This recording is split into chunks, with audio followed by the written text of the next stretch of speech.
Hey team, Alex Mayer here with this week's bi-weekly update. Our next meeting will be in 2 weeks at 6 p.m. on Wednesday. So that should be Wednesday, May 10th at 6 p.m. Eastern. That will also be recorded now that we have that down. This week, we're going to go over the discrete tasks that Alex has done a great job breaking down so that we can all choose actionable areas where our expertise is relevant to push forward and ideally build out our crash modeling model. That was redundant, apologies. Our crash model, while also being able to work on some features alongside of the main model generation. I'm gonna let Alex walk us through the 3 tracks that they have come up with. Thank you so much, Alex. Thanks, Kat. This is Alex with the City of Boston. I'm a data analyst on the analytics team in the Department of Innovation and Technology.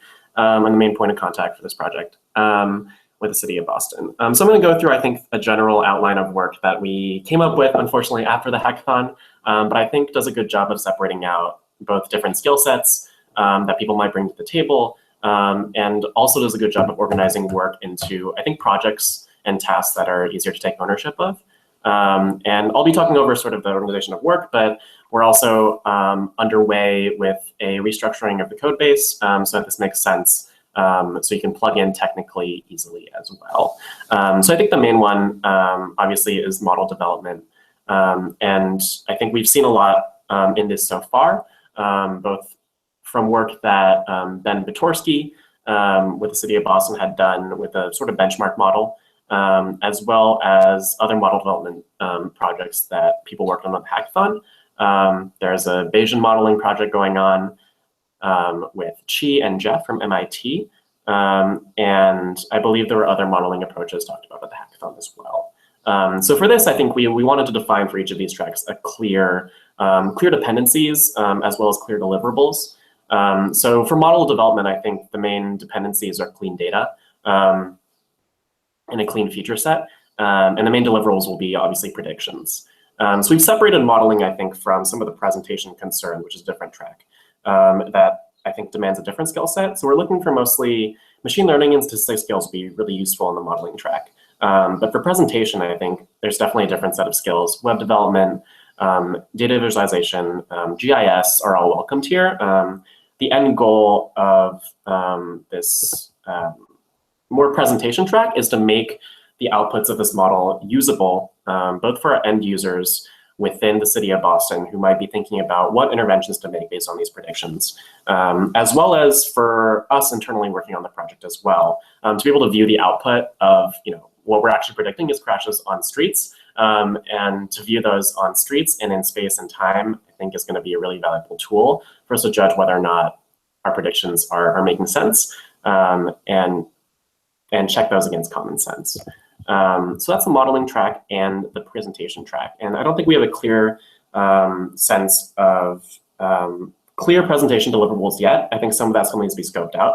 But I can imagine a web map or static maps over time of our road network and crash predictions over them. And I think one other track that can happen in parallel along with both of these is the feature generation track, which a lot of people are also working on the hackathon. So I think this track sort of encompasses projects that are trying to take data and turn them into features that a model can use. So turn them into clean features that someone in the modeling track can just plug into a model, see if they're significant or not, and then use them. So for this one, I think we have a lot of ongoing projects. We have Kashav and his team from the hackathon working on parsing both turning movement counts and automated traffic recordings the city has done over the last decade or so on intersections and on road segments around the entire city. So I believe they've already done some great work around getting these into a machine readable format. A lot of these originally were sort of Excel files in different formats, as well as PDFs. And they've done great work of sort of organizing those into different formats and turning them into readable ones. But there's obviously a lot more to go with this in terms of translating those point measures in time and space into estimates across our entire road network, which I think is a sub-project that is also available for people to work on. In addition, I think we've also proposed a number of other feature generation track, such as I believe Tommy Boucher from last meeting was working on sort of smoothing crashes over space. So for any point in time and space, generating a sort of local idea of density of crashes. So one of the main problems that we have with this problem in general is that crashes are sparse, especially if we're estimating crashes on a road segment at pretty small intervals of time, right? They're actually pretty rare events if you look at any given road segment. So attempting to generate sort of a local density of maybe crashes nearby in time and space may provide features that are helpful for a model to work with. And I guess we'll hear back from Tommy about that in the next few weeks. I think that's sort of the general structure of work that we've laid out here. And I can go more in depth in a written document in the README about the sort of directory structure and the code structure that this corresponds to. Yeah, but that's pretty much it. Kat, do you have anything to add? Yes, I will be integrating our Trello board into the channel with the updated tracks for anyone to go and look at and put their names on there. While you're in the Trello board, anyone who goes to check it out, feel free to add your name and synopsis to the team card so we know who you are and what you're interested in and how we can help you be successful in D4D.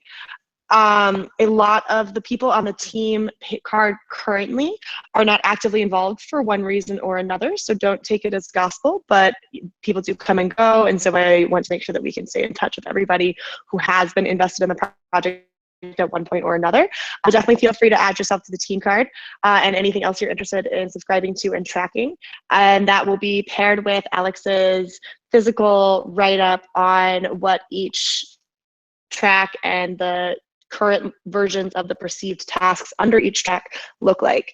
We'll reach out specifically to people we know are interested over the next couple of weeks, and feel free to pass our project around. And any questions, they're welcome to email either Alex, the contact at Boston, or feel free to reach out to myself. I am the D4D project manager, working with the city of Boston to make this happen. Thank you guys all for joining in and listening, and we look forward to working with you in the coming days and weeks. Thanks again, so much, guys. Kat.